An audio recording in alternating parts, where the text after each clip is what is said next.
Hello everyone, how are we all doing today? I'm about to show you how to get dark and bold sounding vocals, and using these types of method will be really nice for songs where the beat is a bit more mysterious and eerie. Fitting nice dark vocals on top of that beat will really just make the perfect song. So let's go ahead and get straight into it. So let me show you my idea of a darker sounding vocal really quick. Hush and breathe. I don't ever wanna make you feel like you should run from me. And the person I'm becoming, I just can't believe. Hush and breathe. I don't ever wanna make you feel like you should run from me. And the person I'm becoming, I just can't believe. But I don't ever wanna make you feel like you should run.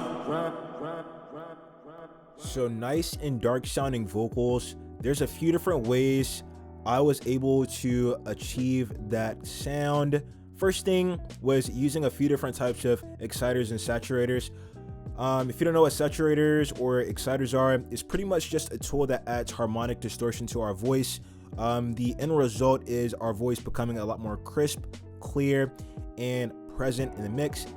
Over here, what I did for this saturator right here, I pretty much just added that harmonic distortion we were talking about earlier to the high mid frequency range and the high end. I added it to the high mids because this is where the bulk of our vocal lies. I say bulk of our vocal lies, which means whenever our audience listens to our song, this little frequency range right here will be the main frequency range they hear above all of them, and this one is just going to give on top of that crispiness from what they hear right here. I didn't really want to worry too much about the low end. This exciter is really nice because it has a few different types of harmonic distortion. Over here, tape is probably one of the most extreme versions on this specific type of distortion, but you also have tube down here. I like to use tube because it's not too light on the harmonic distortion, but it's not too much as well.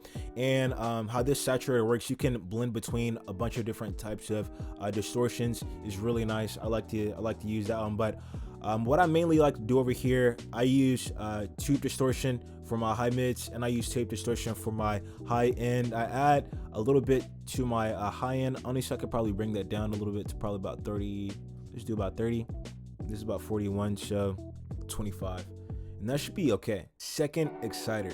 So for the second exciter I'm using after my second EQ with the compression, I pretty much do the same thing as I did on the first one, except for I make sure that I'm going at more minuscule levels than I was doing on the first one.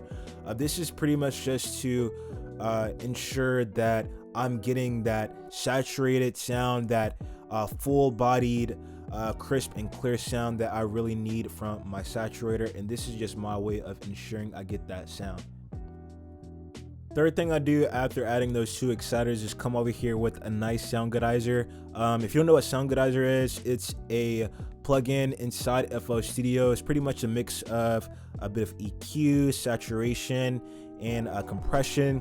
It sounds really nice. A lot of people would much rather use the detailed version of this so they can actually see a little bit more of what they're doing. That would be in Maximus. Maximus is a multi-band compressor. It's a preset in there where you can choose sound goodizer for the preset and have more detail control, which will be almost the exact same thing as this. But in this case, I think it sounds good. You should normally go off what sounds good. In this case, it sounds pretty good. I just threw it on here and it sounded good. Normally, if it doesn't sound good, I'll just go on Maximus, throw the sound goodizer preset on there and adjust it the way I need to. But in this case, I got it to sound nice and good. I use the C preset right here, and I'm using the C button right here, allowing me to get more darker sounding vocals compared to like A. I normally use A a lot, but A is really bright. I mean, in this case, I didn't really want bright vocals. I wanted more like dull, a bit more edgy sounding vocals. So that's why I went ahead and went with C, and I have it turned up a decent amount as well. So fourth thing I did was my auto tune. So for my auto tune, I have the option to actually tweak around with the pitch correction a little bit. So I turned on format right here, and I lowered the pitch by about 5 cents. And what that does is just make my vocals sound a bit more deeper and darker and mysterious, which I really like doing. Not too many people like doing that, but I think it sounds really cool. And especially when you come over here for the 5th step and add some reverb to it. What I did over here, my lovely method of adding 2 reverbs. Now, if you're not too familiar with the method I use for my reverbs, it pretty much just involves using one medium sounding reverb and one larger sounding reverb, blending those both together in the mix until I get a sound that I really like. Reverb Pro from Isotope is a really cool type of reverb. You can blend between a bunch of different reverbs you have over here: hall, plate, reflections. So to help you understand reverb a little bit better, I want you to imagine yourself talking down a big hallway. Hall controls the length of that hallway. The plate controls the distance from one wall to another right beside you in that hallway, and the reflections control how much feedback you're going to be getting in that hallway. So over here I have a lot of plate. I use plate because plate is my medium reverb, and medium reverb is what's gonna make my vocals sound like it's a bit closer in your face and compact, which is what I really like.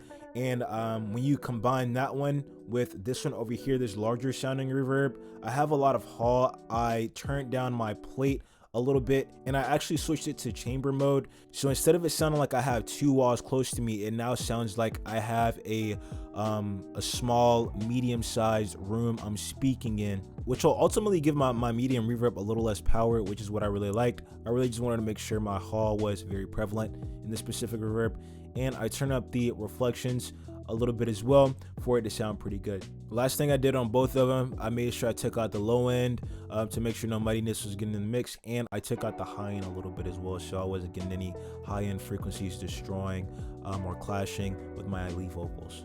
And that is essentially all I did in order to get these darker sounding vocals. Let's listen to it one last time. Hush and breathe. I don't ever wanna make you feel like you should run from me. And the person I'm becoming, I just can't believe. But I don't ever wanna make you feel like you should run from me. Don't run from me. Intermission, how we moving forth with these. Hush and breathe. I don't ever wanna make you feel like you should run from me. And the person I'm becoming, I just can't believe. But I don't ever wanna make you feel like you should run from me. Don't run. But all right, everyone, that is how I get darker sounding vocals. Now, if you're a beginner wondering how to mix your vocals in FL Studio with stock VST plugins, make sure you hit the link in my description so I can give you a detailed step-by-step guide on how to do just that, which I can guarantee will 5 times the speed in which you progress. But all right, everyone, I hope you got a lot of value out of this video. Make sure you hit like, make sure you hit subscribe. I'll catch you all in the next one.